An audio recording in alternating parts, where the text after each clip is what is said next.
after I just released a video of how you can find this boss, MIDRA, Lord of Frenzied Flame. Now it's time for me to show you how you can get it. You are on the Sharkar channel and I'm about to show how you can defeat this guy.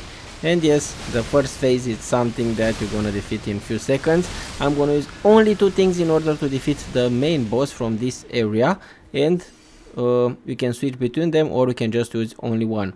If you don't know, my guides are quite simple, and this is gonna be a cutscene which I plan to show you. Usually I cut these parts, but this one is really awesome. But you can just skip it. We can just skip it, this cutscene, if you are going 1 minute ahead.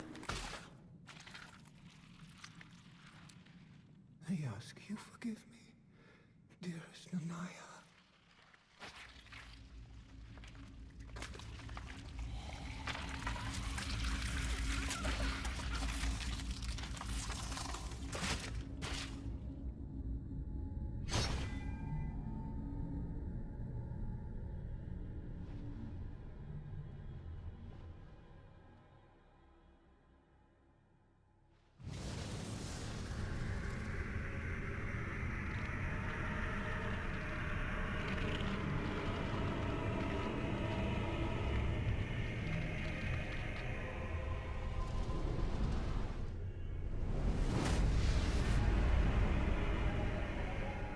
Now we are in the second phase. I'm gonna show you my build, I'm gonna show you everything. It's time for me to get my mimic tier. I'm gonna use a summon spirit, which I'll advise you to get one if you have any trouble defeating this guy. He's not the hardest boss to fight and to defeat, obviously, but again, if you have the summon spirit, the mimic tier, take it. Basically it's gonna be the copy of you. Then you will have to use only 2 things, or one of these 2 things.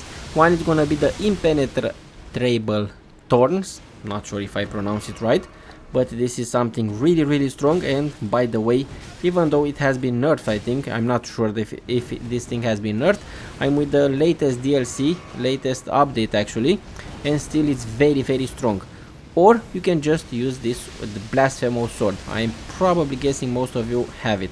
That's why I can give you 2 options when I'm giving you 2 options when I show you how I defeated bosses, only because maybe some of you don't have some items and I don't want to make you go some of them. So if you have only one of these 2, it's perfect.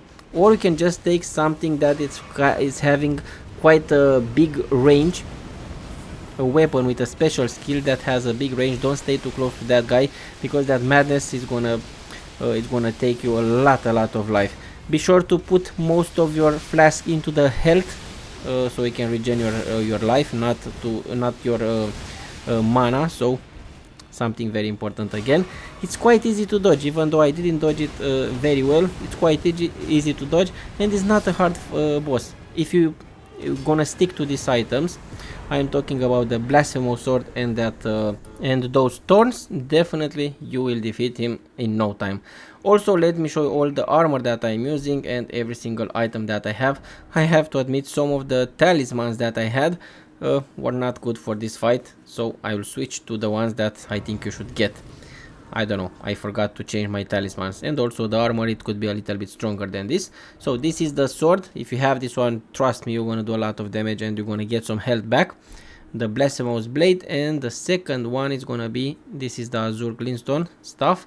This is the armor, and this is gonna regen my FP a little bit, but not that good for this build. If you have let's see which one, spell drake talisman +2, or no, this one, the non-physical damage negation, take this one if you have it. And also this shield is very good for physical damage. This is what I had in my flask, and basically the one that is the most important is gonna be this one with the thorns. Yeah, if you have this, you're gonna defeat him in no time. Like, subscribe, share. I'm gonna see you in the next one. And if you don't know how to find him, again, I just released a video on my channel of how you can find this boss.